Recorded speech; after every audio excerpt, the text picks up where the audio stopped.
నమస్కారం. నేను మీ సిరి. Welcome to నిన్ను కోరి. ఈరోజు కథ ప్రేమ చదరంగం ఎపిసోడ్ 109. రచించిన వారు బృందా గారు. ఇక కథలోకి వెళ్తే వెహికల్ సౌండ్ వినబడడంతో సంతోషంగా పరిగెత్తి డోర్ ఓపెన్ చేశాడు విహాన్. అంతే, అతని ఎదురుగా ఉన్న దృశ్యం చూసి షాక్తో దిమ్మ తిరిగిపోయి మైండ్ బ్లాంక్ అయిపోయింది విహాన్కి. కార్ బ్యానెట్ను ఆనుకుని ఉగ్ర రూపంతో తననే భస్మం చేసేలా చూస్తున్నాడు అదవ్.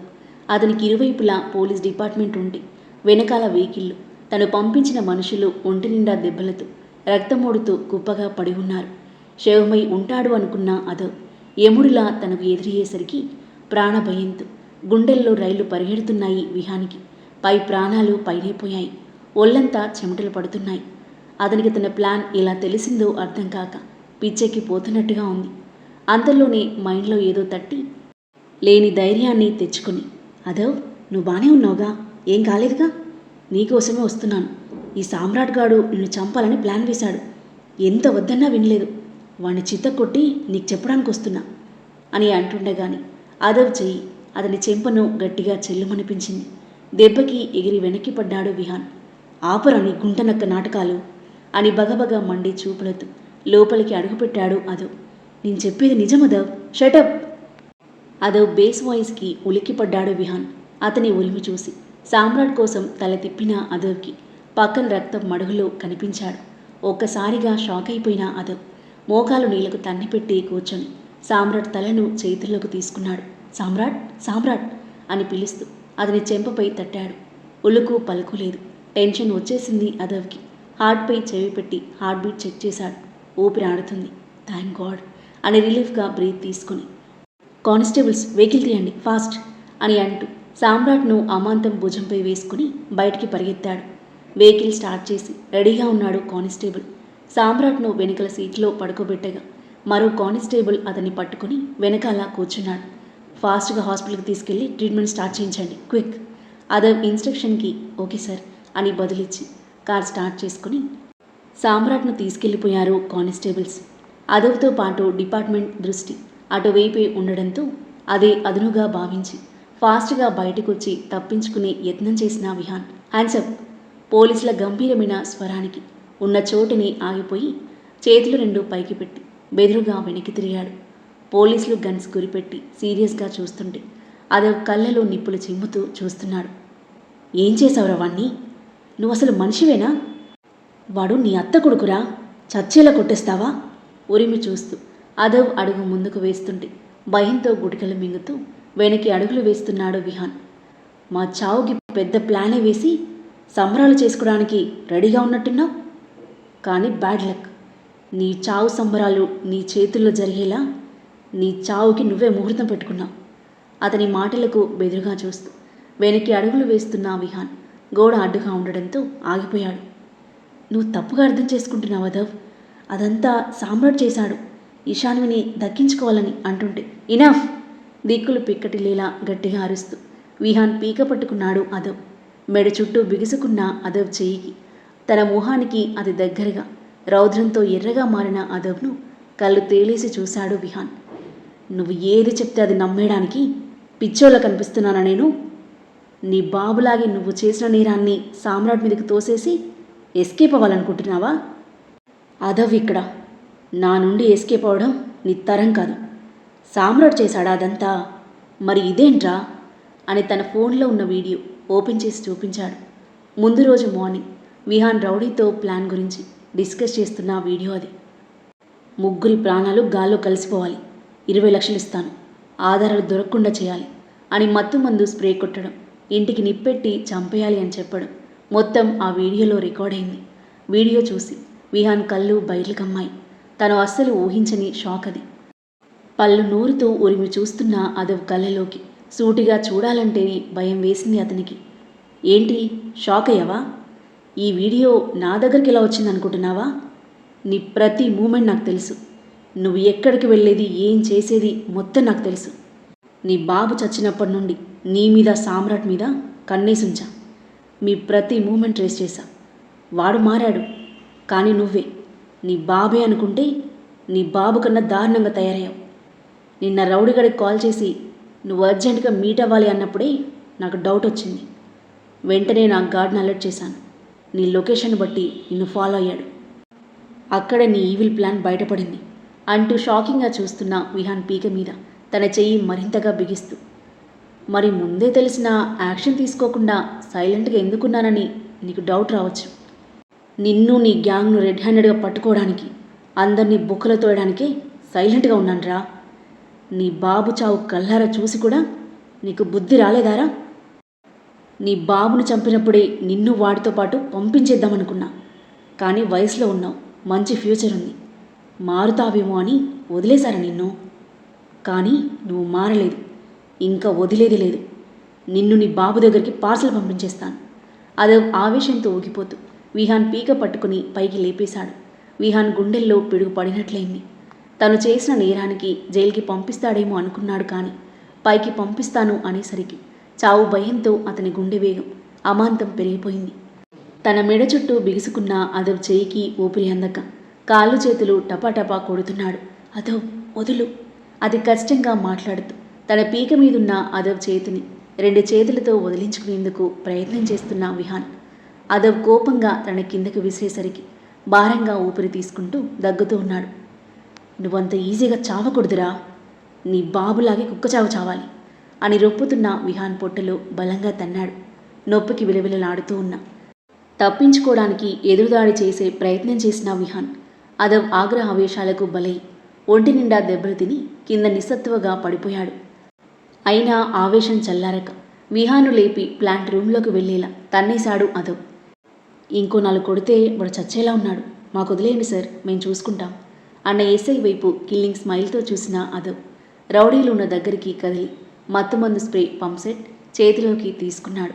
ఏం చేస్తున్నాడా అని ఎస్ఐ అతని వైపు తీక్షణంగా చూస్తున్నాడు.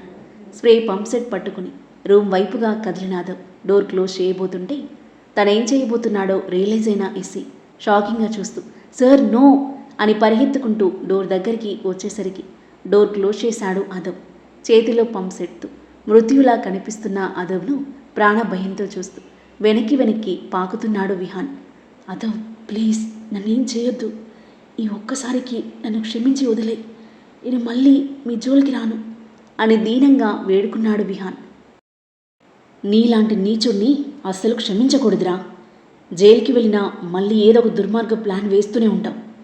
నీపై నిఘా పెట్టాను కాబట్టి నేను, ఈషు, అత్తయ్య క్షేమంగా ఉన్నాం. లేదంటే పరిస్థితి ఏంటి? పగబట్టిన పామును వదిలేయడం ఎప్పటికైనా ప్రమాదమేరా. Good luck. నరకంలో ఉన్న మీ డాడీతో కలిసి హ్యాపీగా శిక్షలు అనుభవించు అని పాకెట్లో మాస్క్ తీసి నోటికి పెట్టుకొని విహాన్ గుండెపై కాలు వేసి పంపు తన మీదకి ఎత్తాడు అదవ్.